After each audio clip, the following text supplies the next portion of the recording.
Welcome to Lex's World. So something on my mind this week is this whole debate that's been raging in the news lately about legal cannabis prices. Is legal, regulated weed cheaper or more expensive than black market? We're likely to hear way more about this debate as the legal weed scenario starts to roll out in several new jurisdictions. This debate is important. After all, if legal weed is more expensive, then less people will support the idea of legalization. Here's the other thing about this debate. It's settled. I first did a video about legal marijuana prices in mid-2014 on my old domain website, before we knew whether regulated cannabis would get more or less expensive as time went on. When the first recreational use stores opened in January 2014 in Colorado, customers were alarmed at the cost of an eighth or a quarter. You had some weed going for 50 to 100% more than at the same time on the black market in Denver. Now, this stirred up the crowd who believed that with regulated weed we will end up paying too much and the government will also gouge us on taxes. My view in early 2014 was that this was a glass half-empty prediction that ignored both history and economics. The reason legal weed cost so much in 2014 in Denver was several market factors that were combining to increase prices. Number one, there was a limited number of legal retail stores, hence limited competition. Number two, the retailers that did exist had a limited number of legal growers for supply, who were all in their infancy and charged top dollar per pound that they grew as a result. Number three, both retailers and growers were dealing with nervous government regulators who weren't used to the marijuana business, and they knew that they were under scrutiny by every single other regulator watching it unfold. And number four, on the other side of the supply-demand equation, demand for legal product in Colorado was insane. People were coming in from surrounding states.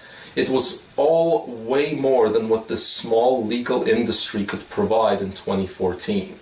Combine these four factors and you could see why there was a bottleneck in supply and high prices. But what all these factors had in common is that they were temporary. The only thing that was permanent was the taxes. High final sales prices persisted through 2014 and did not show signs of dropping until after I discussed the topic last. When I visited Denver in April of 2015, I found that prices were no longer super expensive, but were still a little more than the black market.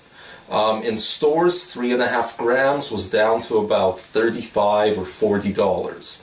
In fact, the prices felt fair considering how much heavy regulation the industry was under.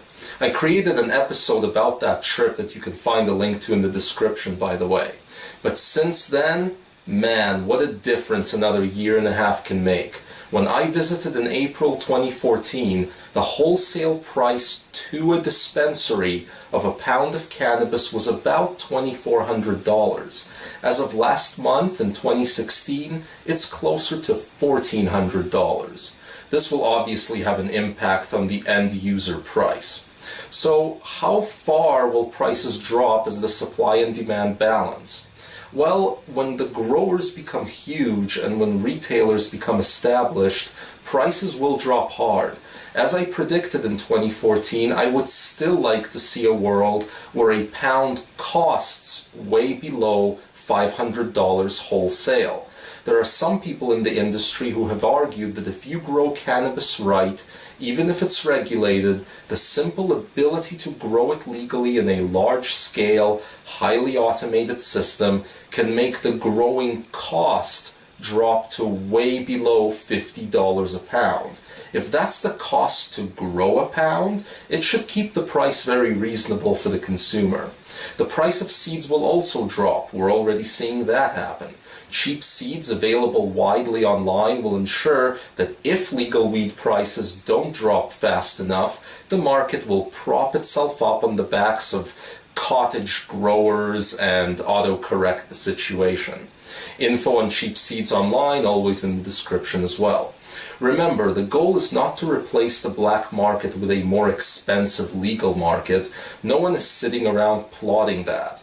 Even as far as the government is concerned, the goal is to outmaneuver the black market and corner it out of business.